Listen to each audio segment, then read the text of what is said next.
আসসালামু আলাইকুম রহমতুল্লাহ। বাংলার ধারাবাহিক ২৮তম ক্লাসে ইংলিশ মজা জব স্টুডিও থেকে সাথে আছি আমি মোহাম্মদ নাহিদুল ইসলাম নাহিদ। তো আশা করি সবাই আপনারা অনেক ভালো আছেন এবং সুস্থ আছেন।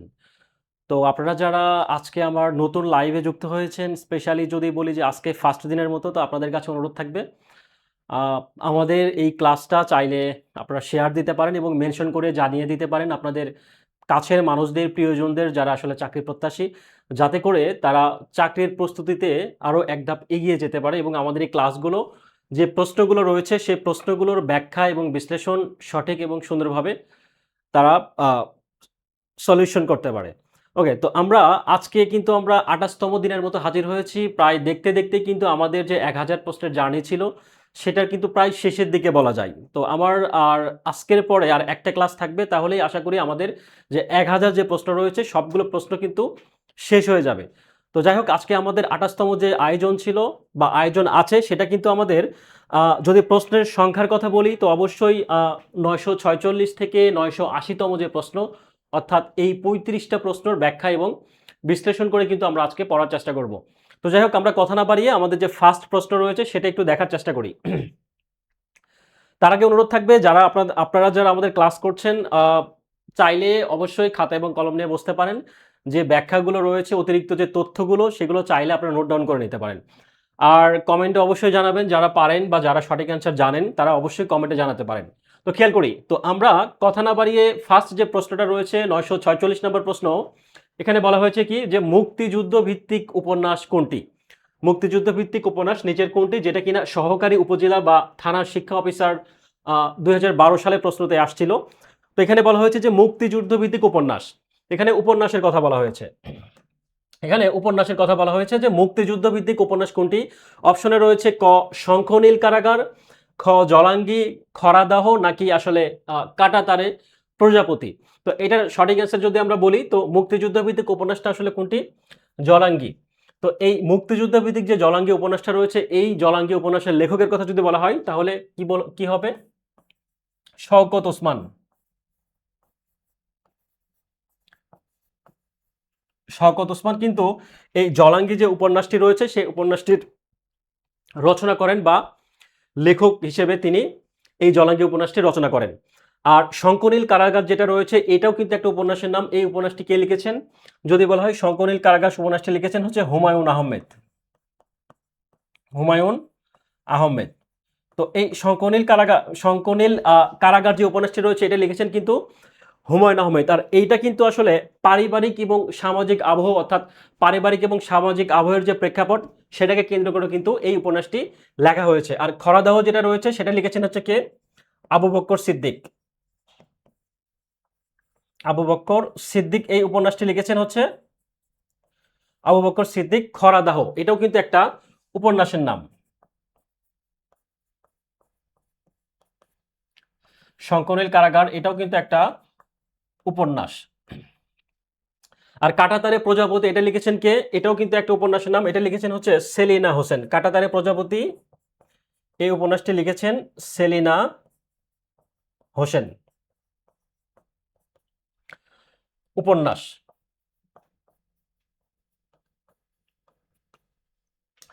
সেলিনা হোসেনের উপন্যাস। তো আমরা মোটামুটি এই প্রশ্নটা সম্পর্কে মোটামুটি যে তথ্যগুলো আসলে পরীক্ষায় আসার মতো বা গুরুত্বপূর্ণ বা অন্যান্য যে অপশনগুলো রয়েছে, সেই অপশনগুলো আমরা একটু বুঝিয়ে বা ব্যাখ্যা বিশ্লেষণ করে পড়ার চেষ্টা করলাম। তো আমরা নেক্সট প্রশ্ন একটু খেয়াল করি। পরবর্তী প্রশ্নে বলা হয়েছে যে মহাপ্রাণ ধ্বনি অল্প প্রাণ ধ্বনির মতো, খেয়াল করি, মহাপ্রাণ ধ্বনি যদি অল্প প্রাণ ধ্বনির মতো উচ্চারিত হয় তাকে কি বলে? তাকে কি বলে? সেটা একটা সংজ্ঞা আসছে কিন্তু। তাকে কি বলে?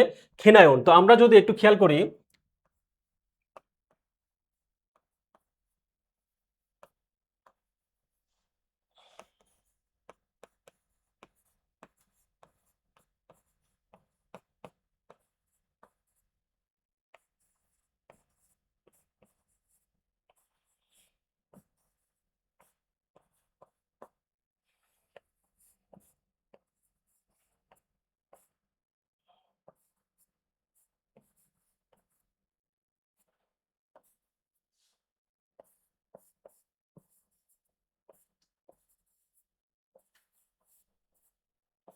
তো এখানে কিন্তু যে বর্ণগুলো রয়েছে, তার 1 নাম্বার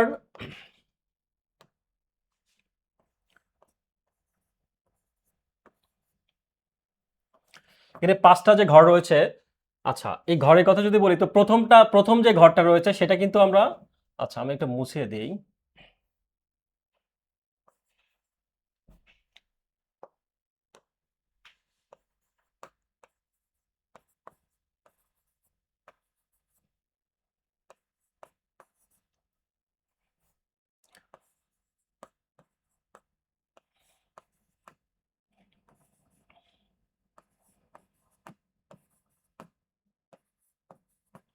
খেয়াল করি এখানে যে ঘরগুলো রয়েছে, এখানে কিন্তু বলা হয়েছে যে প্রথমটা হচ্ছে অল্প প্রাণ, অর্থাৎ ক থেকে এই নিচের যে সারিগুলো রয়েছে সবগুলো হচ্ছে অল্প প্রাণ। তারপরে যে লাইন রয়েছে এটা হচ্ছে মহাপ্রাণ, তারপরে আবার অল্প প্রাণ, মহাপ্রাণ, অল্প প্রাণ, অর্থাৎ 1 এবং 3 নাম্বার হচ্ছে মহাপ্রাণ। তো এখানে বলছে যে মহাপ্রাণ ধ্বনি অল্প প্রাণ ধ্বনিতে যদি পরিণত হয় বা অল্প প্রাণ ধ্বনিতে যদি উচ্চারিত হয় সেক্ষেত্রে তাকে আমরা কি বলবো, ক্ষীণায়ন। যদি আমরা উদাহরণে যদি বলি, এখানে যদি উদাহরণে যদি বলা হয় যে কাঠ, কাঠ থেকে কি হবে, যদি বলা হয় কাঠ থেকে কাঠ, তো এখানে এই যে টটা যে রয়েছে এই টটা কোন ঘরের মধ্যে আছে আমরা যদি খেয়াল করি, এই টটা রয়েছে কোথায়, এই টটা রয়েছে হচ্ছে, সরি আমরা যদি কাঠ থেকে খেয়াল করি, কাঠ থেকে কাঠের কথা যদি বলি, তো এখানে টটা রয়েছে হচ্ছে কোথায়, এই জায়গায়। তো এখানে অল্প প্রাণ ধ্বনি যদি মহাপ্রাণ ধ্বনিতে উচ্চারিত হয় বা আর মহাপ্রাণ যদি অল্প প্রাণ, তো এখানে আচ্ছা এটা ঠ হবে তাই না, এটা এটা ঠ, এখানে হচ্ছে কাঠ আর পরেরটা হচ্ছে কাঠ। তো যদি এখানে বলা হচ্ছে ঠটা কার ভিতরে আছে, ঠটা আছে হচ্ছে মহাপ্রাণের ভিতরে। তো মহাপ্রাণ ধ্বনি যদি অল্প প্রাণ আর এখানে ঠটা পরিবর্তন হয় কি হয়েছে ট, তার মানে এটা ট আসছে, অর্থাৎ মহাপ্রাণ যদি অল্প প্রাণে যদি উচ্চারিত হয় সেক্ষেত্রে আমরা কি বলবো, ক্ষীণায়ন। কিন্তু এটারই বিপরীত যদি হয় তাহলে সেটাকে আমরা পিনায়ন বলবো, অর্থাৎ কি, যদি অল্প প্রাণ ধ্বনি যদি, তাহলে এটাকে যদি আমরা মহাপ্রাণের জায়গায় যদি অল্প প্রাণ দেই, তো অল্প প্রাণ ধ্বনি যদি কি হয়, মহাপ্রাণে যদি পরিবর্তন করা হয়, মহাপ্রাণে, তাহলে অল্প প্রাণ ধ্বনি যদি মহাপ্রাণে পরিবর্তন হয় তাকে আমরা সেটাকে কি বলবো, সেটা হবে হচ্ছে পিনায়ন, সেটাকে আমরা পিনায়ন বলবো। একটা হচ্ছে ক্ষীণায়ন আর একটা হচ্ছে পিনায়ন। তো ক্ষীণায়ন যেটা সেটা হচ্ছে প্রথমে হবে কি, প্রথমে হবে হচ্ছে মহাপ্রাণ আর পরে হচ্ছে অল্প প্রাণ। তার উদাহরণ আমরা কি দেখেছি, কাঠ, কাঠ থেকে কি আসে, এখানে কাঠ হচ্ছে ঠ আছে হচ্ছে মহাপ্রাণ, তাহলে মহাপ্রাণ থেকে ট আসছে, ঠ থেকে ট এখানে, তার মানে মহাপ্রাণ থেকে অল্প প্রাণ, সুতরাং এটা হচ্ছে ক্ষীণায়ন। আর পিনায়ন যদি হচ্ছে কি, পিনায়ন হচ্ছে অল্প প্রাণ থেকে মহাপ্রাণ, পিনায়ন হচ্ছে অল্প প্রাণ থেকে মহাপ্রাণ। যদি আমরা বলি পুকুর, পুকুর থেকে যদি বলা হয় পুকুর, খেয়াল করি পুকুর থেকে পুকুর, তাহলে এখানে কিন্তু কটা হচ্ছে কি, এই কটা হচ্ছে কি, কটা হচ্ছে অল্প প্রাণ, তার মানে এই অল্প প্রাণ থেকে কি হয়েছে এখানে খ হয়ে গেছে, তার মানে খটা হচ্ছে মহাপ্রাণ, তাহলে সেক্ষেত্রে কি হবে, সেটা হচ্ছে পিনায়ন হবে। ওকে, আমরা নেক্সট প্রশ্ন একটু খেয়াল করি।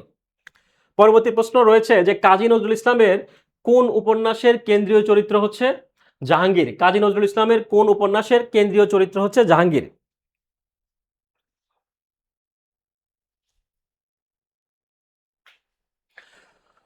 তো এইটা কিন্তু কাজী নজরুল ইসলামের কোন উপন্যাসের কেন্দ্রীয় চরিত্র জাহাঙ্গীর, তার অ্যান্সার হচ্ছে কি কুহেলিকা, কুহেলিকা। তো এই উপন্যাসের কুহেলিকা উপন্যাসের কিন্তু কেন্দ্রীয় চরিত্র যার নাম রয়েছে জাহাঙ্গীর, তাকে কিন্তু উর্দু ভাষায় একটা নামে ডাকা হতো, সেটা হচ্ছে কি উলস লুল, তাকে উর্দু ভাষায় ডাকা হচ্ছে কি নাম, উলস, উলসলুল। এই জাহাঙ্গীরকে কিন্তু উলসলুল নামে ডাকা হতো, যার অর্থ হচ্ছে, এটা হচ্ছে উর্দু উর্দু ভাষার শব্দ, এই অর্থ হচ্ছে কি বিশৃঙ্খল বা এলোমেলো, বিশৃঙ্খল বা হচ্ছে কি এলোমেলো, বিশৃঙ্খল বা হচ্ছে এলোমেলো। আর আমরা জানি যে বাঁধনহারা, মৃত্যুখোদা এবং কোয়েলিকা তিনটাই কিন্তু কাজী নজরুল ইসলামের উপন্যাসের নাম। আর লাস্ট যেটা রয়েছে শিউলিমালা, সেটাও কিন্তু কাজী নজরুল ইসলামেরই একটা গল্প গ্রন্থের নাম, কাজী নজরুল ইসলামের একটা গল্প গ্রন্থের নাম। তো এখানে বলা হয়েছে যে উলুস লুল হচ্ছে জাহাঙ্গীরকে কিন্তু কেন্দ্রীয় চরিত্র জাহাঙ্গীর সম্পর্কে আমরা জানলাম, আর এটা হচ্ছে উলুস লুলটা হচ্ছে তাকে উলুস লুল নামে তাকে সম্বোধন করা হয়, সেটার অর্থ হচ্ছে বিশৃঙ্খল বা এলোমেলো। তো এখন কথা হচ্ছে এই যে কোহেলিকা উপন্যাসটি রয়েছে, এই কোহেলিকা উপন্যাসের জাহাঙ্গীর ছাড়াও কিন্তু আরো কিছু গুরুত্বপূর্ণ চরিত্রের কথা যদি বলা হয় তাহলে সেটা কি হবে, একটা চরিত্রের কথা যদি বলা হয় সেটা হচ্ছে হারুন। খেয়াল করি হারুন, জাহাঙ্গীর ছাড়াও কিন্তু হারুন চরিত্র রয়েছে, উল্লেখযোগ্য চরিত্রের মধ্যে হারুন,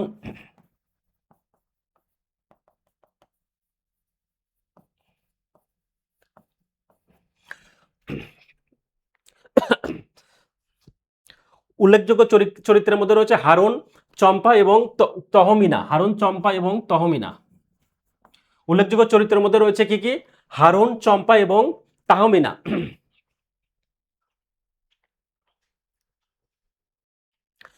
আর এই উপন্যাসটি, কোহেলিকা উপন্যাসটি কিন্তু প্রথম যে পত্রিকায় প্রকাশিত হয় সেই পত্রিকার নাম হচ্ছে কি মাসিক নওরোজ পত্রিকায় কিন্তু এই কোহেলিকা উপন্যাসটি অর্থাৎ মাসিক নহরোজ যে পত্রিকা রয়েছে। আচ্ছা, আমরা অনেকেই কমেন্ট করছেন, সঠিক অ্যান্সার জানিয়েছেন। যারা সঠিক অ্যান্সার দিয়েছেন অনেক ধন্যবাদ আপনাদেরকে। আচ্ছা, তো আমরা এখন একটু খেয়াল করি যে মাসিক নওরোজ, এই মাসিক নওরোজ পত্রিকায় কিন্তু প্রথম এই কোহেলিকা উপন্যাসটি লেখা হয়, প্রকাশিত হয়, এবং পরবর্তীতে যেটা হয় কি সওগাত পত্রিকায়, অর্থাৎ এই প্রথম যে প্রকাশিত হয় নওরোজ পত্রিকায়, এটা কয়েকদিন পরে বা কিছুদিন পরে কি হয়, এই পত্রিকার পরিবর্তে সওগাত পত্রিকায় কিন্তু এই উপন্যাসটি ধারাবাহিকভাবে প্রকাশিত হয়। এই উপন্যাসটি ধারাবাহিকভাবে প্রকাশিত হয়। পরবর্তী প্রশ্ন একটু খেয়াল করি যে অভিধানে অনুস্বর, বিসর্গ এবং চন্দ্রবিন্দুর এই বর্ণগুলোর অবস্থান কোথায় বসে? স্বরবর্ণের আগে, স্বরবর্ণের শেষে, নাকি ব্যঞ্জন বর্ণের শেষে, নাকি এদের নির্দিষ্ট কোনো অবস্থান নাই? তো এটার অ্যান্সার আসলে কোনটা হবে? খেয়াল করি। তো আমরা যদি বলি যে এই তিনটি যে বর্ণ রয়েছে এগুলো কিন্তু স্বাধীন বা স্বতন্ত্র বর্ণ হিসেবে ভাষায় ব্যবহৃত হয় না। এই তিনটি বর্ণ কিন্তু কখনোই স্বাধীন বা স্বতন্ত্র বর্ণ হিসেবে কিন্তু ভাষায় ব্যবহৃত হতে পারে না বা ব্যবহৃত হয় না। তো এগুলোকে সেই জন্য কি করা হয়, কি বলা হয়? এগুলোকে বলা হচ্ছে পরাশ্রয়ী বর্ণ। এগুলোকে বলা হচ্ছে পরাশ্রয়ী বর্ণ। তো পরাশ্রয়ী বর্ণের সংখ্যা হচ্ছে কয়টি? তিনটি, অর্থাৎ অন্যের উপর আশ্রয় করে চলে। তো এগুলো হচ্ছে কোথায় বসে? এগুলো হচ্ছে স্বরবর্ণের শেষে বসে। এগুলো হচ্ছে স্বরবর্ণের শেষে বসে। আমরা পরবর্তী প্রশ্ন একটু খেয়াল করি। পরবর্তী প্রশ্নে বলা হয়েছে যে ৭০-এর দশকের একজন কবির নাম বলো। ৭০-এর দশকের একজন কবির নাম আবুল হাসান, রুদ্র মোহাম্মদ শহীদুল্লাহ, আবু কায়সার, নাকি মোহাম্মদ রফিক? ৭০-এর দশকের একজন কবির নাম রুদ্র মোহাম্মদ শহীদুল্লাহ, এটা কিন্তু সঠিক অ্যান্সার হবে। তো তিনি কিন্তু রুদ্র মোহাম্মদ শহীদুল্লাহ, এটার অ্যান্সার হচ্ছে রুদ্র মোহাম্মদ শহীদুল্লাহ কিন্তু ৭০-এর দশকের একজন কবি ছিলেন। তিনি কিন্তু একজন প্রতিবাদী এবং একই সাথে রোমান্টিক কবি ছিলেন। প্রতিবাদী এবং রোমান্টিক, তিনি যেমন প্রতিবাদী ছিলেন তিনি কিন্তু রোমান্টিকও ছিলেন। তো তার কিছু উল্লেখযোগ্য কাব্যগ্রন্থের কথা যদি বলা হয়, খেয়াল করি, যদি বলা হয় উপদ্রুত উপকূল,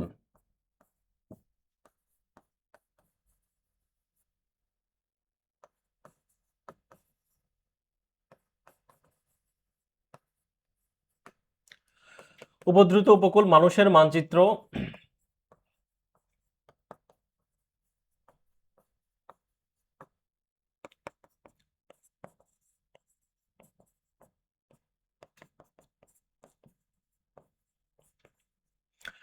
তো আমরা রুদ্র মোহাম্মদ শহীদুল্লাহ সম্পর্কে জানলাম।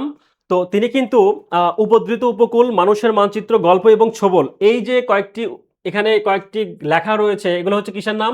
এগুলো কিন্তু কাব্যের নাম। কার কাব্য? রুদ্র মোহাম্মদ শহীদুল্লাহ। এখানে আমরা তাহলে অ্যান্সার পেলাম ৭০ দশকের একজন কবির নাম, যিনি হচ্ছে রুদ্র মোহাম্মদ শহীদুল্লাহ। তিনি একই সাথে প্রতিবাদী এবং রোমান্টিক কবি ছিলেন, এবং তার যদি উল্লেখযোগ্য কিছু কাব্যগ্রন্থের কথা যদি বলা হয়, উপদ্রুত উপকূল, মানুষের মানচিত্র এবং গল্প এবং ছবল। দুর্নাম, দুর্নিবার শব্দ দুটিতে মূর্ধন্য ব্যবহার হয়নি কেন? দুর্নাম, দুর্নিবার এই শব্দ দুটিতে মূর্ধন্য ব্যবহার করা হয়নি কেন? আমরা জানি যে সমাসবদ্ধ শব্দে কিন্তু সাধারণত নত্যবিধান খাটে না।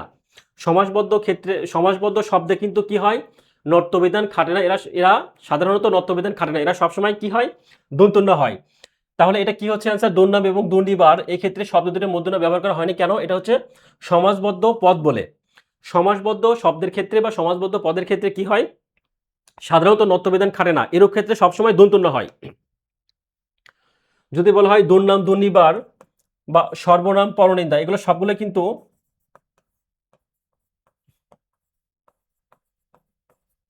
কিন্তু সমাসবদ্ধ শব্দ। সুতরাং এই জায়গাতে দন্তন্য হয়েছে সব জায়গাতে। পরবর্তী প্রশ্ন একটু খেয়াল করি যে রাতের শেষ ভাগ এক কথায় কি বলে? রাতের শেষ ভাগকে আমরা কি জানি? পররাত্র। রাতের শেষ ভাগ কি হচ্ছে? পররাত্র বলে। রাতের শেষ ভাগ পররাত্র। আর তোষামত ও রাজনীতির ভাষা, তোষামত ও রাজনীতির ভাষা গ্রন্থের রচয়িতা কে? তোষামত ও রাজনীতির ভাষা গ্রন্থের রচয়িতা হচ্ছে কে? মোহাম্মদ আব্দুল হাই। তোষামত এবং রাজনীতির ভাষা, এটা এটা একটা প্রবন্ধের নাম। এই প্রবন্ধ লিখেছেন হচ্ছে মোহাম্মদ আব্দুল হাই। তো মোহাম্মদ আব্দুল হাইয়ের একটা বিখ্যাত ভ্রমণ কাহিনী রয়েছে। সেই ভ্রমণ কাহিনীর কথা যদি বলা হয় সেটা হচ্ছে কি, বিলেতে 750 দিন। বিলেতে 750 দিন যদি ভ্রমণ কাহিনীর কথা যদি বলা হয়, ভ্রমণ কাহিনী বিলেতে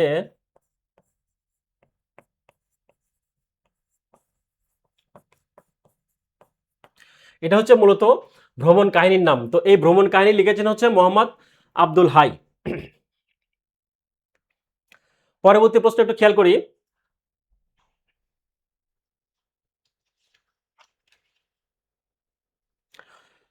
মুক্ত শব্দের সন্ধি বিচ্ছেদ কি? মুক্ত শব্দের সন্ধি বিচ্ছেদ কি?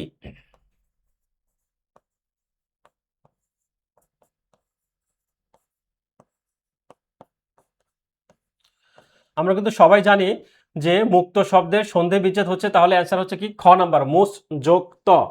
মুক্ত শব্দের সন্ধি বিচ্ছেদ কি? এটা হচ্ছে খ নাম্বার অপশন। কেননা আমরা জানি যে একটি ব্যঞ্জন সন্ধি, এখানে কিন্তু চ এর স্থলে কি হচ্ছে, এখানে চ এর স্থানে হচ্ছে ক এবং ত যুক্ত হয়েছে, অর্থাৎ মুচ যোগ তকে যদি বলা হয় চ এর স্থলে হচ্ছে ক এবং ত যুক্ত হয়ে এইটা গঠিত হয়েছে। অর্থাৎ ব্যঞ্জনের সাথে ব্যঞ্জনের যে সন্ধি, অর্থাৎ ব্যঞ্জনের সাথে ব্যঞ্জনের যে সন্ধি, সেটাকে মূলত হচ্ছে মুক্ত, এই নিয়মে কিন্তু ব্যঞ্জনের সাথে ব্যঞ্জন সন্ধি হিসেবে এটা বিচ্ছেদ করা হয়েছে।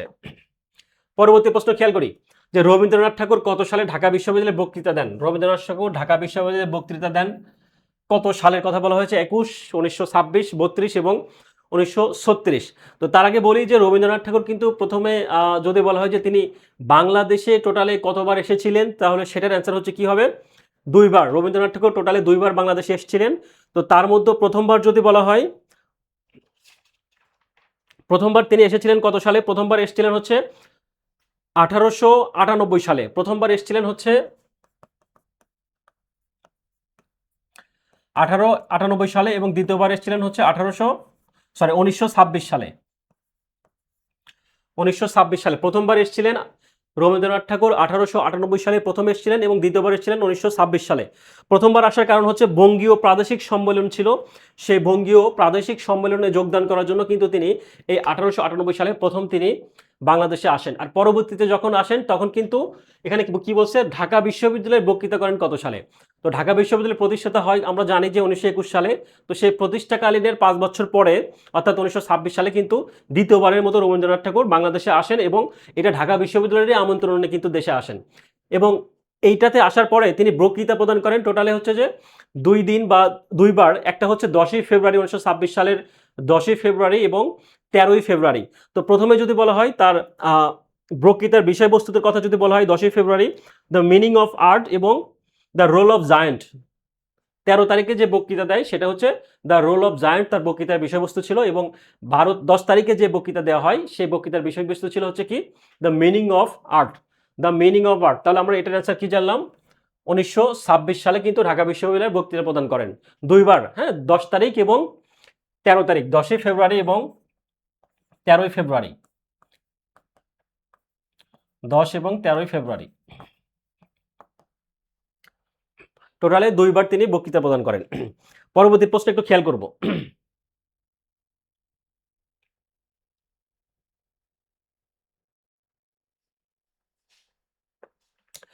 পরবর্তী প্রশ্নে বলা হয়েছে যে ক্যারাটে, জুডো, রিক্সা এগুলো কোন ভাষার শব্দ? ক্যারাটে, জুডো, রিক্সা বা যদি বলা হয় হাসনা হেনা বা যদি বলে সোনামি, এগুলো সবগুলো কিন্তু সোনামি, এগুলো কিন্তু কোন ভাষার শব্দ? এগুলো হচ্ছে জাপানি ভাষার শব্দ। এগুলো হচ্ছে জাপানি ভাষার শব্দ। পরবর্তী প্রশ্ন যদি বলা হয় যে বাংলা গীতি কবিতার জনককে? বাংলা গীতি কবিতার জনক হচ্ছে বিহারীলাল চক্রবর্তী। এই বাংলা গীতির পত্রিকার জনক হচ্ছে বিহারীলাল চক্রবর্তী। এই বিহারীলাল চক্রবর্তীর কিন্তু একটা উপাধি রয়েছে, সেটা হচ্ছে কি, ভোরের পাখি। আর এই ভোরের পাখি, তার যে উপাধিটা রয়েছে সেই উপাধিটা প্রদান করেন কে? এই উপাধিটা প্রদান করেন হচ্ছে রবীন্দ্রনাথ ঠাকুর। তো রবীন্দ্রনাথ ঠাকুর কিন্তু ভোরের পাখি হিসেবে সম্বোধন করেন কাকে বা উপাধি প্রদান করেন কাকে? বিহারীলাল চক্রবর্তীকে। বিহারীলাল চক্রবর্তীকে। তো খেয়াল করি এখানে সঙ্গীত শতক, সঙ্গীত শতক এবং শারদামঙ্গল, এখানে কিন্তু দুইটা কাব্যগ্রন্থের কথা বলা হয়েছে। এই কাব্যগ্রন্থগুলো কিন্তু বিহারীলাল চক্রবর্তীরই কাব্যগ্রন্থ এবং তার এটা প্রথম কাব্যগ্রন্থ। তার যদি প্রথম কাব্যগ্রন্থের কথা যদি বলা হয়, সে প্রথম কাব্যগ্রন্থ কোনটি? সঙ্গীত শতক। এটা হচ্ছে তার প্রথম কাব্য। প্রথম কাব্য কোনটি? সঙ্গীত শতক। এবং শারদামঙ্গল, এটা কিন্তু আমরা মঙ্গল দেখে কিন্তু অনেকে ধারণা করতে পারি যে এটা হচ্ছে মধ্যযুগের একটা কবিতা, বাট এটা কিন্তু মধ্যযুগের কবিতা না, বা এটা কিন্তু মধ্যযুগের কাব্য না। এই শারদামঙ্গল নামে যেই কাব্যটি রয়েছে, এটা কিন্তু তার বেরিলাল চক্রবর্তীর একটা শ্রেষ্ঠ কাব্য এবং এটা কিন্তু আধুনিক যুগের কাব্য। এটা মাথায় রাখতে হবে, এটা হচ্ছে আধুনিক যুগের কাব্য। আধুনিক যুগের আধুনিক যুগের কাব্য কার লেখা? বিহারীলাল চক্রবর্তীর লেখা। এবং তার প্রথম যে কাব্য রয়েছে সেটা আমরা নাম জানলাম কি? সঙ্গীত শতক। তার যে প্রথম কাব্য রয়েছে সেটার নাম হচ্ছে সঙ্গীত শতক। আর শ্রেষ্ঠ যদি বলা হয়, শারদামঙ্গল হচ্ছে তার শ্রেষ্ঠ হচ্ছে কাব্যগ্রন্থ এবং অবশ্যই সেটা কি? আধুনিক যুগের কাব্য।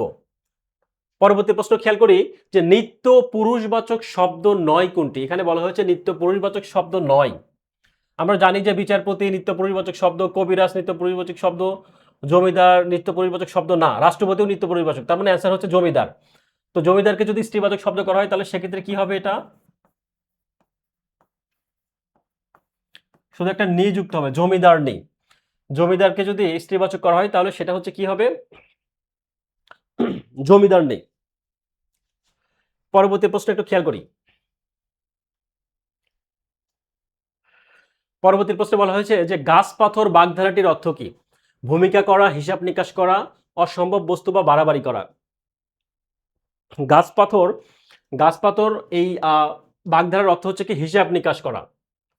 প্রাচীন যুগ বা প্রস্তর যুগে কি করতো মানুষ? যখন এই হিসাব নিকাশের কাজে ব্যস্ত ছিল তখন তারা কি করতো? হিসাব নিকাশটা কি করতো? তারা কি করতো? বিভিন্ন গাছের গোড়ালিতে পাথর বেঁধে রাখতো এবং গাছের গোড়ালিতে বা গাছের যে গোড়া রয়েছে বা কাণ্ড রয়েছে সে কাণ্ডতে পাথরের মাধ্যমে তারা বিভিন্ন ধরনের হিসাব নিকাশ করতো। তো সুতরাং এটা কিন্তু এই গাছ পাথর বাগধারাটির সাথে কিন্তু অনেকটা রিলেটেড করে এভাবে আমরা মনে রাখতে পারি। তো গাছ পাথর বাগধারাটির অর্থ যদি বলি তাহলে হচ্ছে কি? গাছের গোড়ালিতে যে পাথর বেঁধে যে হিসাব নিকাশের কাজ করতো সেটাই মূলত গাছ পাথর বাগধারাটির অর্থ। খেয়াল করি রূপসার ঘোলা জলে হয়তো কিশোর এক সাদা ছেঁড়া পালে ডিঙ্গা বাই। কবিতার চরণে কবি কোন রূপসার কথা বলেছেন? কবিতার চরণে কোন রূপসার কথা বলা হয়েছে? খেয়াল করি, রূপসার ঘোলা জলে হয়তো কিশোর এক সাদা ছেঁড়া পালে ডিঙ্গা বাই। কবিতার চরণে কবি কোন রূপসার কথা বলেছেন? রূপসী ডিঙ্গা, রূপসী বাংলা, রূপসী নদী নাকি রূপসী বাংলার নদী?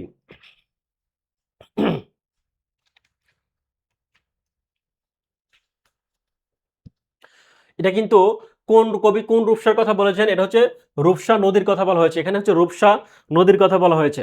তো রূপসা নদীর কথা বলা হয়েছে, তো এইটা মূলত কোন কবিতা থেকে নেওয়া হয়েছে বা কোন কবিতার লাইন সেটা যদি বলা হয় সেটা হচ্ছে কবিতার নাম হচ্ছে কি?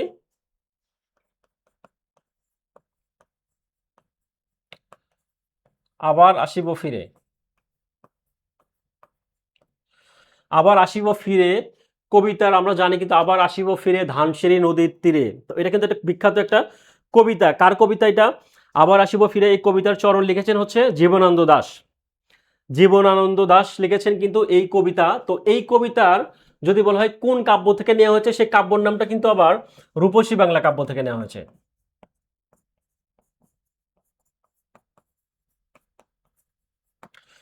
তাহলে আমরা কি জানলাম? এই যে উপরে কবিতার লাইনটা রয়েছে এই কবিতাটা নেওয়া হয়েছে আবার আসিব ফিরে কবিতা থেকে এবং এই কবিতাটি আবার রূপসী বাংলা কাব্যগ্রন্থের একটা কবিতা। কাব্যগ্রন্থের একটা কবিতা। তো এখানে বলা হচ্ছে আবার আসিব ফিরে ধানসিঁড়ি নদীর তীরে। তো এই ধানসিঁড়ি নদীটা কোথায় আসলে? পরীক্ষায় যদি আসে যে ধানসিঁড়ি নদী কোথায়, সেটা কিন্তু যদি বলা হয় সেটার অ্যান্সার হচ্ছে বরিশাল বিভাগের ঝালকাঠি জেলায় কিন্তু এই ধানসিঁড়ি নদী অবস্থিত। কোথায়? বরিশাল বিভাগের ঝালকাঠি জেলায় এই ধানসিঁড়ি নদীটি অবস্থিত। আর যদি বলা হয় যে জীবনানন্দ দাশের হচ্ছে একটা বিখ্যাত উপন্যাসের কথা যদি বলা হয়, তার একটা বিখ্যাত উপন্যাসের কথা যদি বলা হয়, খেয়াল করে এখানে লিখেছে মাল্যবান।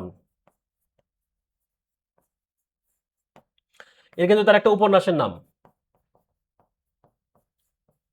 জীবনানন্দ দাশের একটা বিখ্যাত উপন্যাসের নাম হচ্ছে মাল্যবান। তো এই উপন্যাসটি মূলত তিনি মারা যাওয়ার পরে, অর্থাৎ তিনি যখন মারা যান, তো মারা যাওয়ার অনেক পরে কিন্তু এই উপন্যাসটি প্রকাশিত হয়। মাল্যবান উপন্যাসটি মূলত এই উপন্যাসের যদি বলা হয় উপজীব্যটা আসলে কি, এটা হচ্ছে দাম্পত্য জীবনের কঠিন এবং করুণ একটা কাহিনী রয়েছে। সেই কঠিন এবং দাম্পত্য জীবনের করুণ কাহিনী নিয়ে কিন্তু এই মাল্যবান উপন্যাসটি রচনা করা হয়েছে। তো পরবর্তী প্রশ্ন একটু খেয়াল করি। বলা হয়েছে যে কোনটি স্বরান্তরিত দ্বিত্ব শব্দ নয়? নয় বলছে। কোনটি স্বরান্তরিত দ্বিত্ব শব্দ নয়? স্বরান্তরিত দ্বিত্ব শব্দটা আসলে কি? স্বরান্তরিত দ্বিত্ব শব্দটা আসলে কি? অর্থাৎ স্বরান্তরিত দ্বিত্ব মানে কি? যে শব্দটা আসলে প্রথমের অংশ, যে দুইটা অংশ থাকবে, একটা হচ্ছে প্রথম অংশ, অর্থাৎ হুবহু পরিবর্তন না হয়ে দ্বিতীয়টি পুনরাবৃত্তি ঘটে।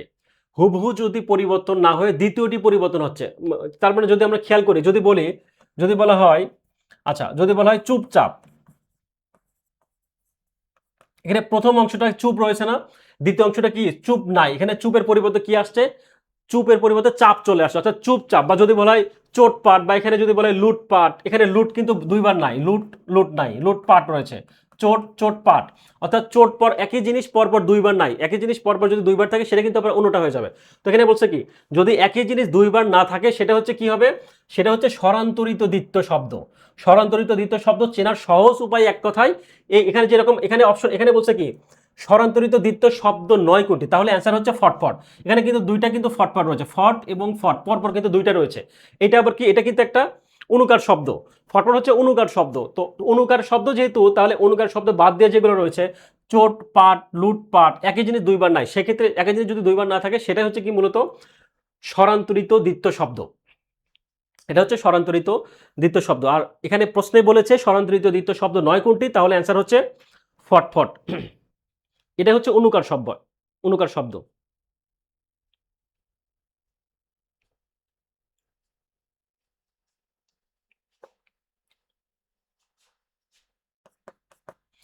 বেগম পত্রিকার প্রথম সম্পাদক কে ছিলেন?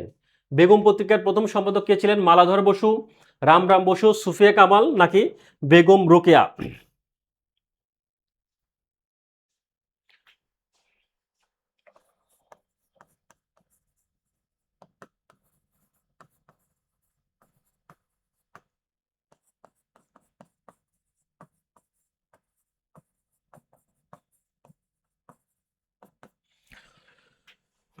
বেগম পত্রিকার প্রথম সম্পাদক কে ছিলেন সেটার অ্যান্সার যদি বলা হয়, তাহলে সেটার অ্যান্সার হচ্ছে কি সুফিয়া কামাল। বেগম পত্রিকার প্রথম সম্পাদক ছিলেন হচ্ছে সুফিয়া কামাল। আর এই পত্রিকাটি কিন্তু বাংলার প্রথম সচিত্র, বাংলার প্রথম যদি বলা হয় বাংলার প্রথম সচিত্র সাপ্তাহিক পত্রিকা কোনটি, সেটার অ্যান্সার হচ্ছে কি বেগম পত্রিকা। বাংলার প্রথম সচিত্র সাপ্তাহিক পত্রিকার নাম হচ্ছে বেগম পত্রিকা, এবং এই বেগম পত্রিকাটি প্রথম সম্পাদনা করেছিলেন হচ্ছে সুফিয়া কামাল, এবং ভারপ্রাপ্ত সম্পাদক যিনি ছিলেন তার নাম হচ্ছে নূরজাহান বেগম, বা তার নাম হচ্ছে নূরজাহান বেগম। তো সুফিয়া কামাল যদি অপশনে না থাকে সেক্ষেত্রে অ্যান্সার হবে হচ্ছে নূরজাহান বেগম। তো নূরজাহান বেগম কিন্তু যতদিন বেঁচে ছিলেন, পরবর্তীতে সুফিয়া কামালের পরবর্তীতে তিনিই কিন্তু এই বেগম পত্রিকার সম্পাদনা করেছিলেন বা সম্পাদক ছিলেন।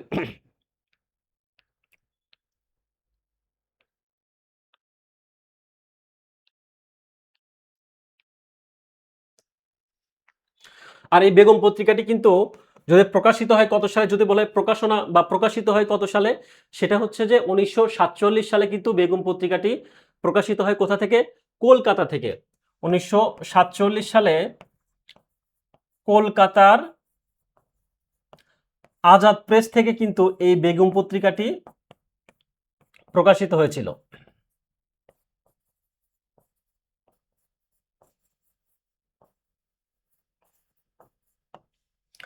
1947 সালে কলকাতার আজাদ প্রেস থেকে এই বেগম পত্রিকাটি হচ্ছে প্রকাশিত হয়েছিল।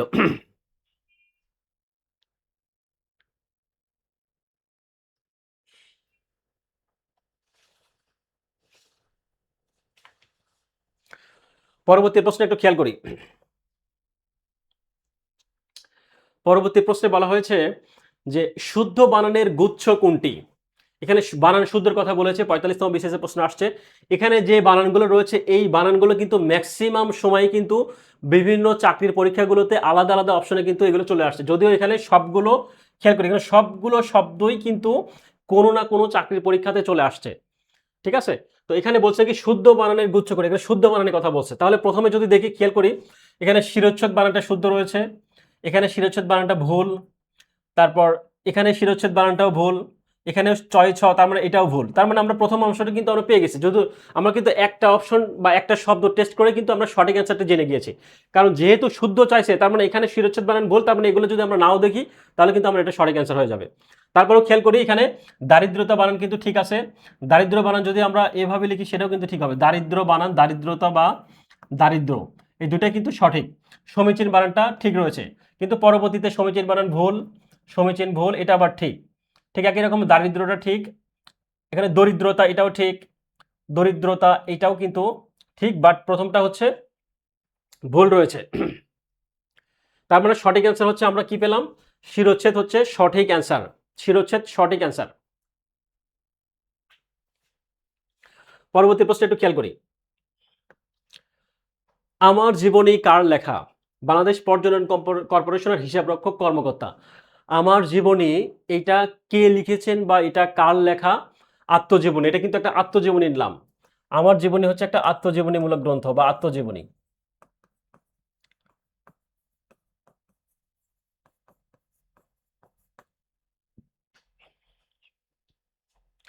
আমার জীবনী এটা লিখেছেন হচ্ছে মীর মোশাররফ হোসেন। আমার জীবনী এইটা আত্মজীবনী লিখেছেন হচ্ছে মীর মোশাররফ হোসেন।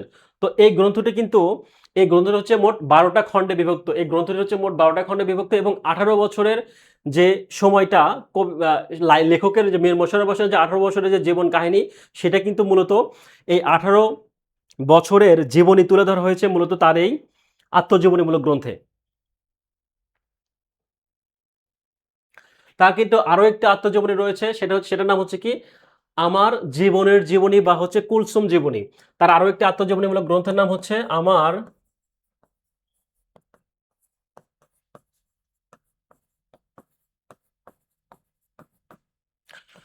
আমার জীবনের জীবনী বা হচ্ছে কুলসুম জীবনী।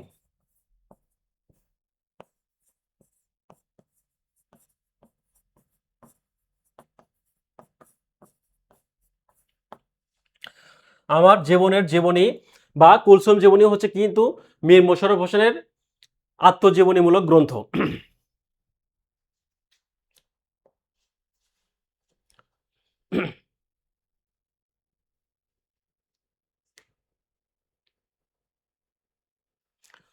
পরবর্তী প্রশ্ন খেয়াল করি যে পণ্ডিত মশাই গণিতে পাকা, এটি কোন কারক? কর্মকারক, অধিকরণ কারক, অপাদান কারক নাকি সম্প্রদান কারক? পণ্ডিত মশাই গণিতে পাকা, তার মানে গণিতে পাকা। তো এইটা হচ্ছে কিন্তু অধিকরণ কারক। কেন অধিকরণ কারক? আমরা জানি যে অধিকরণ কারক হচ্ছে প্রধানত ৩ প্রকার। কি কি রয়েছে? কালাধিকরণ, থানাধিকরণ এবং হচ্ছে কি কালাধিকরণ, আধারাধিকরণ এবং আরেকটা হচ্ছে কি ভাবাধিকরণ।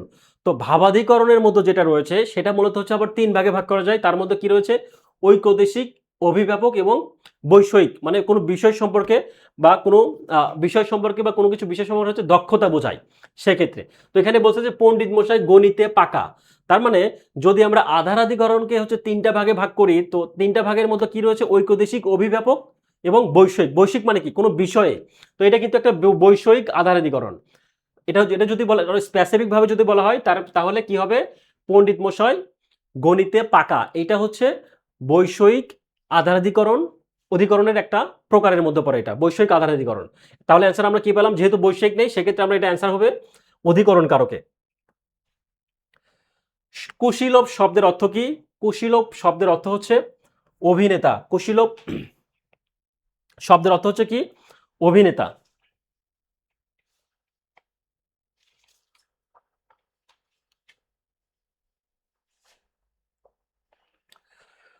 তুরস্ক ভ্রমণ কার লেখা? ইসমাইল হোসেন সিরাজির, সৈয়দ মুস্তফা আলী, আবু জাফর শামসুদ্দিন নাকি শামসুদ্দিন আবুল কালাম?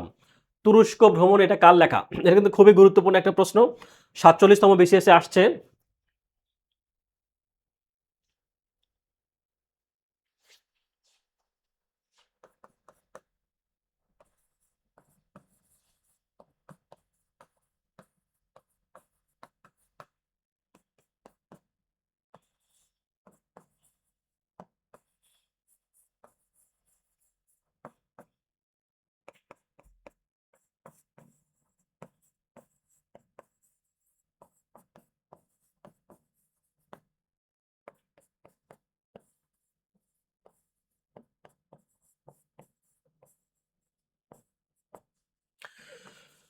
এখানে কয়েকটা বিষয় লিখেছি, লেখা লেখা হয়েছে কয়েকটা উপন্যাসের নাম। তো এই উপন্যাসগুলো আসলে কে লিখেছেন খেয়াল করি। তুরস্ক ভ্রমণ যিনি লিখেছেন তিনি কিন্তু এই উপন্যাসগুলি লিখেছেন। এখন কথা হচ্ছে এই উপন্যাসটা আসলে লেখক কে বা এটা কে লিখেছেন? তুরস্ক ভ্রমণ কিন্তু একটা ভ্রমণ কাহিনী। তুরস্ক ভ্রমণ হচ্ছে কিসের নাম? এটা হচ্ছে একটা ভ্রমণ কাহিনীর নাম। এই ভ্রমণ কাহিনীটি লিখেছেন কে? সৈয়দ ইসমাইল হোসেন সিরাজি নাকি সৈয়দ মুস্তফা আলী নাকি কে? এটার অ্যান্সার হচ্ছে কি আমরা সবাই জানি এটা হচ্ছে ইসমাইল হোসেন সিরাজির একটা ভ্রমণ কাহিনী। নাম হচ্ছে তুরস্ক ভ্রমণ। তো তারই কিছু বিখ্যাত কয়েকটি উপন্যাসের কথা যদি বলা হয় তার মধ্যে কি রয়েছে? রায়নন্দিনী, তারাবাই, ফিরোজা বেগম আর একটা হচ্ছে কি নুরউদ্দিন। তো এগুলো কিন্তু এই ইসমাইল হোসেন সিরাজেরই গুরুত্বপূর্ণ কতগুলো উপন্যাসের নাম। এগুলো ইসমাইল হোসেন সিরাজের গুরুত্বপূর্ণ কয়েকটা উপন্যাসের নাম।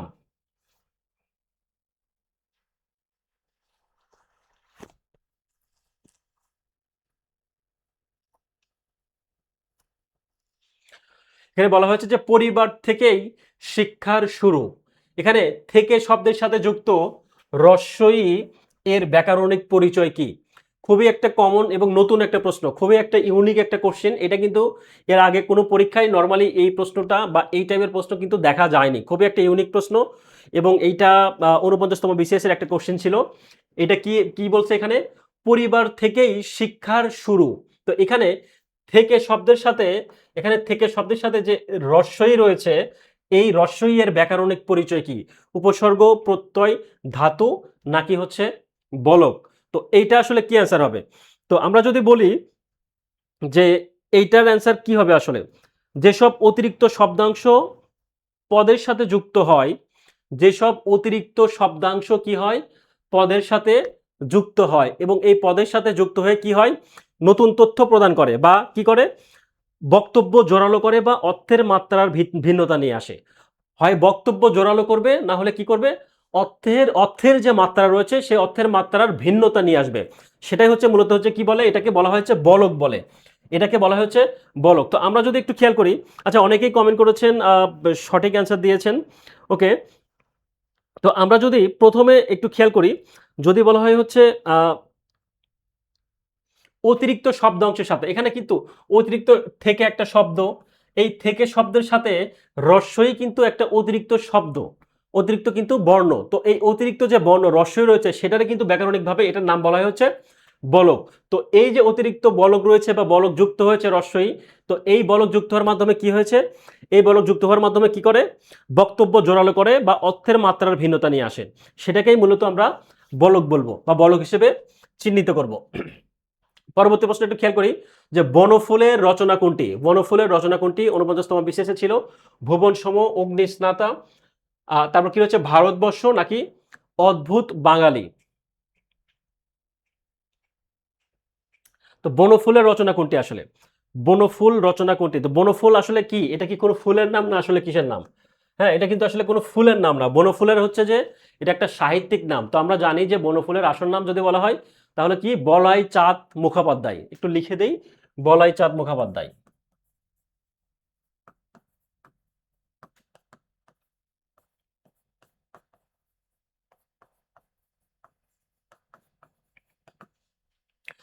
বনফুলের আসল নাম হচ্ছে বলয়চাঁদ মুখোপাধ্যায়। তো এই বলয়চাঁদ মুখোপাধ্যায় কিন্তু এইটা হচ্ছে তার সাহিত্যিক ছদ্মনাম হচ্ছে তার বনফুল। সাহিত্যিক ছদ্মনাম হচ্ছে কিন্তু তার বনফুল। তো বনফুলের রচনা কোনটি? তার রচনা হচ্ছে ভুবন সোম। ভুবন সোম হচ্ছে তার একটা উপন্যাসের নাম। উপন্যাস। ভুবন সোম হচ্ছে কার উপন্যাস?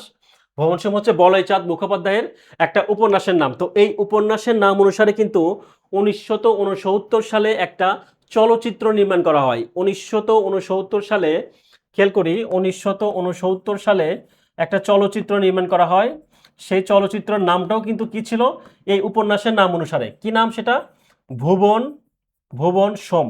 এই ভুবন সোম একই সাথে উপন্যাস এবং একই সাথে চলচ্চিত্রের নাম। তো এই চলচ্চিত্রকার কে ছিলেন? মৃণাল সেন। মৃণাল সেন। এটা হচ্ছে চলচ্চিত্রকার। তাহলে আমরা জানলাম 1969 সালে যে চলচ্চিত্র নির্মাণ করা হয়েছিল সেটাও কিন্তু উপন্যাসের নাম অনুসারে অর্থাৎ ভুবন সোম নাম অনুসারেই কিন্তু এই চলচ্চিত্রটা নির্মাণ করা হয়। এবং একই সাথে কিন্তু এটা কে লিখেছেন, পরিচালনা করেছেন হচ্ছে মৃণাল সেন, এবং এটা কিন্তু একটা হিন্দি চলচ্চিত্র। এটা কিন্তু একটা হিন্দি চলচ্চিত্র বা হিন্দি ভাষায় লেখা বা হিন্দি ভাষায় কিন্তু হিন্দি চলচ্চিত্র, কিন্তু এটা মাথায় রাখতে হবে। হ্যাঁ, এটা বাংলা না, এটা হচ্ছে হিন্দি চলচ্চিত্র।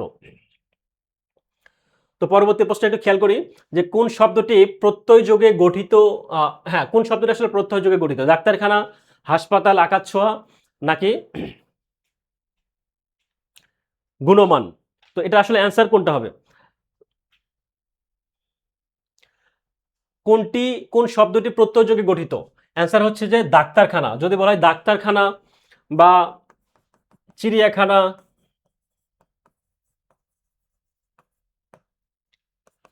ডাক্তারখানা, চিড়িয়াখানা বা সাফাখানা, তো এই ছাপাখানা এগুলো সবগুলো হচ্ছে কি?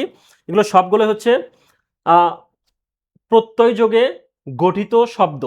এগুলো কিন্তু বিদেশি তদ্ধিত প্রত্যয় যোগে, এগুলো হচ্ছে বিদেশি তদ্ধিত প্রত্যয় যোগে গঠিত কি গঠিত শব্দ, বিদেশি তদ্ধিত প্রত্যয় যোগে গঠিত। ডাক্তারখানা, চিড়িয়াখানা, ছাপাখানা, বৈঠকখানা এই সবগুলোই হচ্ছে প্রত্যয় যোগে গঠিত শব্দ। হালের বিপরীত শব্দ কি? হালের বিপরীত শব্দ কি? হাল মানে হচ্ছে বর্তমান। হাল শব্দের অর্থ হচ্ছে কি? হাল শব্দের হচ্ছে বর্তমান। হাল হচ্ছে একটা আরবি শব্দ। কি শব্দ? হাল হচ্ছে একটা আরবি শব্দ। এই হাল শব্দের অর্থ হচ্ছে বর্তমান। তাহলে এই হালের বিপরীত শব্দ কি? অর্থাৎ বর্তমানের বিপরীত শব্দ কি হতে পারে? বর্তমানের বিপরীত শব্দ অতীত হতে পারে, যেহেতু অতীত অপশনে, তাহলে কি সাবেক। বর্তমানের বিপরীত শব্দ হচ্ছে সাবেক, আর হাল হচ্ছে আরবি শব্দ। নিচের কোনটি উপন্যাস? নিচের কোনটি উপন্যাস? কাকজোছনা, কোকিলারা, এখন দুঃসময়, নাকি প্রথম যৌবন? নিচের কোনটি উপন্যাসের নাম?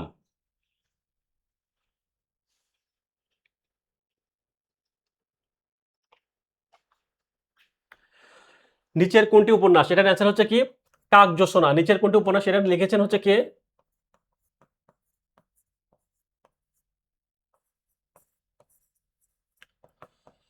অচিন্ত্য কুমার সেনগুপ্ত। অচিন্ত্য কুমার সেনগুপ্তের লেখা হচ্ছে কাকজোছনা, হচ্ছে একটা উপন্যাসের নাম। অচিন্ত্য কুমার সেনগুপ্ত। আর নিচের কোনটি উপন্যাস নয় যদি বলা হয় তাহলে এগুলো কি? কোকিলারা, এখন দুঃসময়, এগুলো হচ্ছে কিসের নাম? এগুলো হচ্ছে নাটকের নাম। এই নাটক লিখেছেন কে? আব্দুল্লাহ আল মামুন।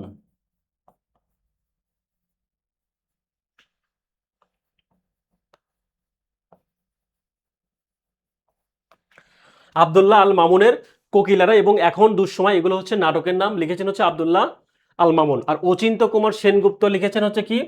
কাকজোছনা। অচিন্ত্য কুমার সেনগুপ্ত লিখেছেন হচ্ছে কাকজোছনা, তার হচ্ছে একটা উপন্যাসের নাম, তার হচ্ছে একটা উপন্যাস।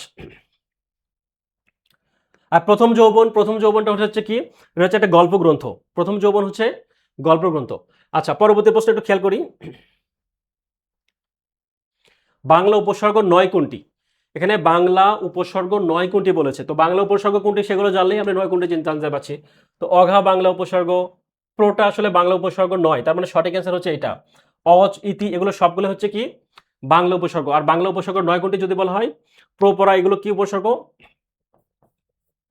প্রপরা আমরা জানি এগুলো কিন্তু তৎসম উপসর্গ। প্রপরা এগুলো হচ্ছে তৎসম উপসর্গ।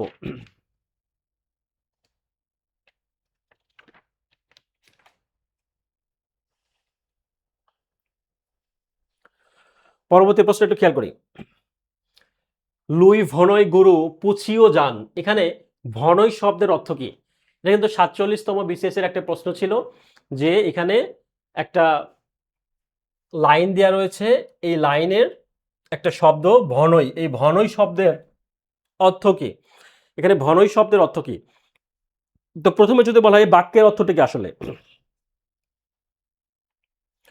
এই বাক্যের অর্থ হচ্ছে গুরুকে জিজ্ঞাসা করে জানো। গুরুকে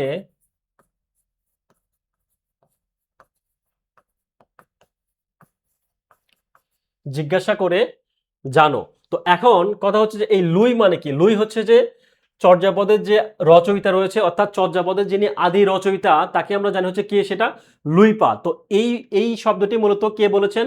এই বাক্যটি বলেছেন হচ্ছে লুইপা। লুইপা চর্যার কত নাম্বার? চর্যার হচ্ছে 10 নম্বর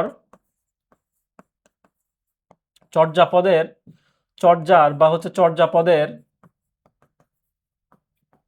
10 নং পদে কিন্তু এই লুইপা এই কথাটি তিনি বলেছেন, লুই ভনই শুরু পুছিও যান। এটা কিন্তু মূলত চর্যাপদের চর্যার হচ্ছে 10 নাম্বার পদের কিন্তু এটা হচ্ছে যে একটা লাইন লিখেছেন হচ্ছে কে, লুইপা। তো এই লুইপা উনি কিন্তু এই লুই ভনই শব্দের অর্থ যদি বলা হয়, এখানে ভনই শব্দের অর্থের কথা বলেছে, এখানে অ্যান্সার হবে কি বলে। তো খেয়াল করি এখানে প্রথমে বলছে লুই, লুই মানে হচ্ছে লুইপা, যিনি আসলে চর্যাপদের আদি কবি। আর ভনই মানে কি, ভনই মানে হচ্ছে বলে বা হচ্ছে কোনো কিছু বর্ণনা করে বা কোনো কিছু বর্ণনা করে। আর পুছিও মানে হচ্ছে কোনো কাউকে জিজ্ঞাসা করা, বা কি গুরু, গুরু মানে কি শিক্ষক, কাউকে বলতে শিক্ষককে বা যিনি হচ্ছে যে গুরুজন বা শিক্ষক, তাকে হচ্ছে যে কি করতে হবে, পুছিও অর্থাৎ জিজ্ঞাসা করতে হবে। জানো মানে কি, জানো মানে হচ্ছে যে কোনো কিছু জানা, অর্থাৎ কোনো কিছু জানা বা কোনো কিছু হচ্ছে জ্ঞান লাভ করা। জানো মানে হচ্ছে কোনো কিছু জানা বা কোনো কিছু হচ্ছে জ্ঞান লাভ করা, অর্থাৎ গুরুকে জিজ্ঞাসা করে কোনো কিছু জ্ঞান লাভ করো বা সত্য জ্ঞান লাভ করো, এটাই মূলত এর অর্থ বোঝাচ্ছে। তো এখানে ভনই শব্দের অর্থ বলতে বর্ণনা করা বা হচ্ছে ভনই শব্দের অর্থ হচ্ছে এখানে অপশনে রয়েছে বলে, তার মানে সঠিক অ্যান্সার হচ্ছে ক নাম্বার। পরবর্তী শব্দ খেয়াল করি, স্বাধীন শব্দের ব্যাস বাক্য কোনটি? স্বাধীন শব্দের ব্যাস বাক্য কোনটি? তার মানে ব্যাস বাক্যের কথা বলছে, তার মানে এটা হচ্ছে সমাস থেকে প্রশ্ন আসছে, এটা হচ্ছে সমাসের কোশ্চেন। তো স্বাধীন শব্দের ব্যাস বাক্য কোনটি? তো ব্যাস বাক্য যদি বলা হয়, এটা হচ্ছে কি, স্বাধীন হচ্ছে একটা সমস্ত পদ। স্বাধীন হচ্ছে কি পদ? সমস্ত পদ। তাহলে এর ব্যাস বাক্যের কথা যদি বলা হয় তাহলে কি হবে, স এর অধীন। এর ব্যাস বাক্য হচ্ছে স এর অধীন। তাহলে এখানে প্রশ্ন বলছে যে স্বাধীন শব্দের ব্যাস বাক্য কোনটি? এখানে অপশনে রয়েছে স এর অধীন, এটাকে হচ্ছে ব্যাস বাক্য। তো এই ব্যাস বাক্যটা আসলে খেয়াল করি, এটা হচ্ছে ব্যাস বাক্য আর এটা হচ্ছে স্বাধীনটা হচ্ছে সমস্ত পদ। যদি এটা হচ্ছে মূলত কি, কোন তৎপুরুষ, এটা হচ্ছে তৎপুরুষ সমাস। কোন তৎপুরুষ সমাস? ষষ্ঠী তৎপুরুষ সমাস। এটা হচ্ছে স্বাধীনটা আসলে হচ্ছে ষষ্ঠী তৎপুরুষ সমাস।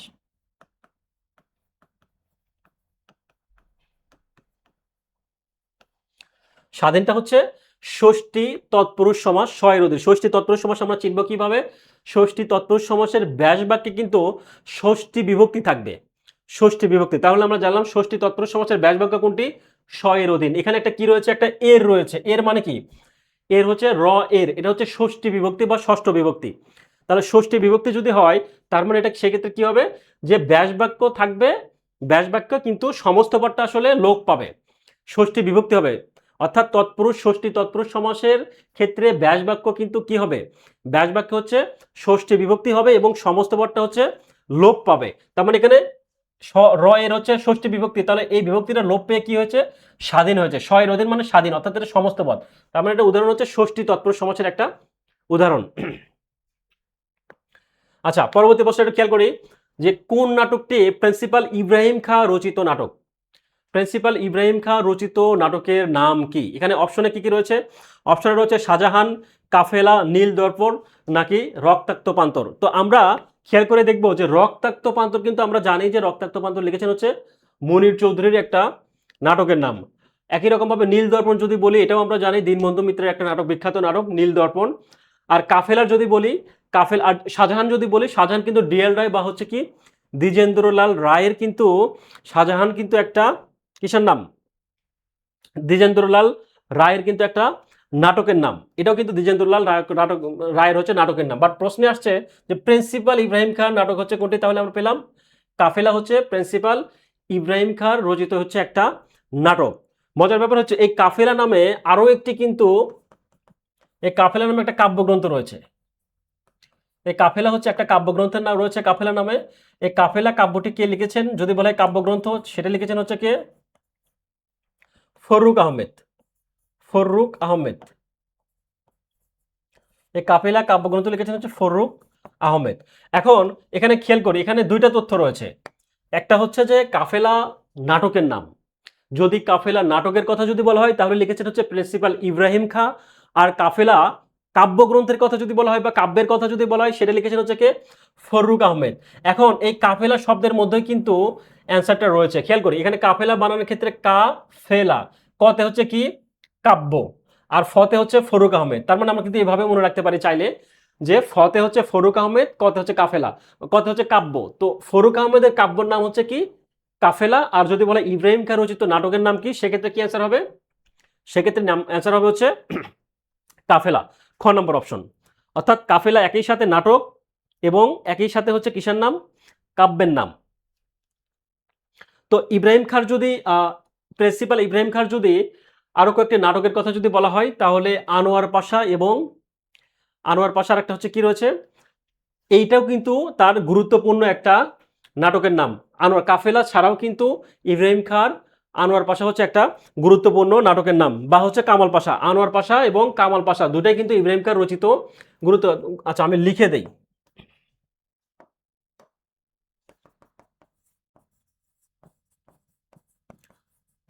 আনোয়ার পাশা,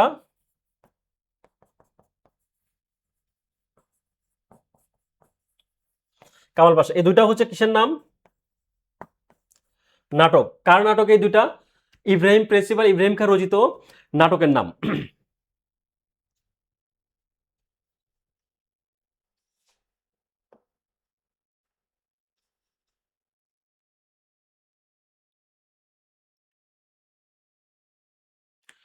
ইডিশন শব্দের অর্থ আমরা জানি। ইডিশন শব্দের অর্থ কি? সংস্করণ। ইডিশন শব্দের অর্থ হচ্ছে সংস্করণ।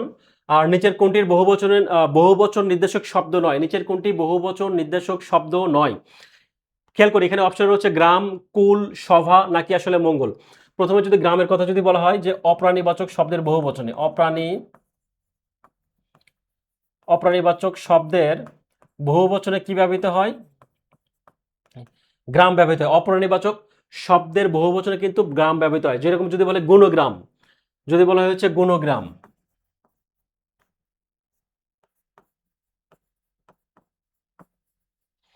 অপ্রাণীবাচক শব্দের বহুবচনে কিন্তু গ্রাম ব্যবহৃত হয়, যেরকম হচ্ছে গুণগ্রাম। আর প্রাণীবাচক শব্দের বহুবচনে কি ব্যবহৃত হয়? প্রাণীবাচক শব্দের বহুবচনে ব্যবহৃত হয় হচ্ছে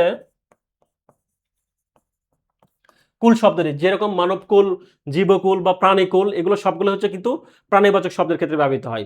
সভা, এটাও কিন্তু বহুবচনের ক্ষেত্রে ব্যবহৃত হয়। আর মঙ্গল, তার মানে আমরা অপশনে কি পেলাম? যে বহুবচন নির্দেশক শব্দ নয়। সেক্ষেত্রে অ্যান্সার হচ্ছে কি? মঙ্গল।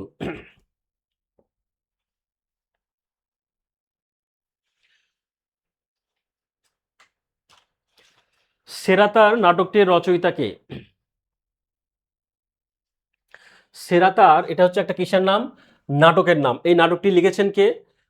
মনির চৌধুরী, তুলসী লাহিড়ী, বিজন ভট্টাচার্য নাকি আব্দুল্লাহ আল মামুন। এই নাটকটির আসলে লেখক কে? এই নাটকটির লেখক কে? যারা যারা জানেন অবশ্যই কমেন্ট করতে পারেন। খুবই গুরুত্বপূর্ণ একটা নাটকের নাম। বা আমি একটু ক্লু দেই, যে এই সেরাতার যিনি লিখেছেন তিনি হচ্ছে একজন নাট্যকার এবং একই সাথে হচ্ছে অভিনেতা। অর্থাৎ তার দুইটা পরিচয়, তিনি নাট্যকার এবং অভিনেতা হিসেবে পরিচিত। সেটা কে? সেরাতার নাটকটির রচয়িতা হচ্ছে কে? আচ্ছা, অনেকেই সঠিক অ্যান্সার দিয়েছেন।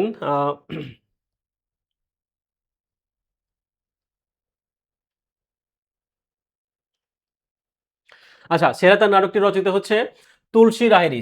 সেরাতার নাটকের রচয়িতা হচ্ছে তুলসী লাহিড়ী। তিনি ছিলেন হচ্ছে নাট্যকার এবং অভিনেতা। তো এই নাটকটি মূলত পঞ্চাশের মনন্তর, পঞ্চাশের মনন্তরের সময় যে কাহিনী ছিল বা সেই সময়ে যে পরিস্থিতি ছিল, অবস্থা ছিল, সেটাকে কিন্তু মূলত এই নাটকে ফুটিয়ে তোলা হয়েছে বা এই নাটকে হচ্ছে বর্ণনা করা হয়েছে। বা পঞ্চাশের মনন্তরের পটভূমিতে কিন্তু এই নাটকটি রচনা করা হয়েছে।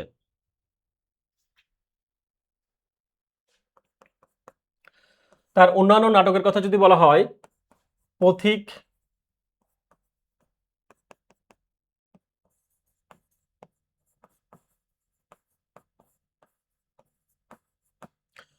পথিক, মণিকাঞ্চন, মায়ের দাবি, এগুলো হচ্ছে কিসের নাম? এগুলো হচ্ছে নাটকের নাম। এই নাটকটি কে লিখেছেন? এই নাটকটি লিখেছেন হচ্ছে তুলসী লাহিড়ী। অর্থাৎ সেরাতার তার একটা গুরুত্বপূর্ণ নাটক, একই সাথে পথিক, মণিকাঞ্চন এবং মায়ের দাবি, এগুলো কিন্তু তুলসী লাহিড়ীর গুরুত্বপূর্ণ নাটকের নাম।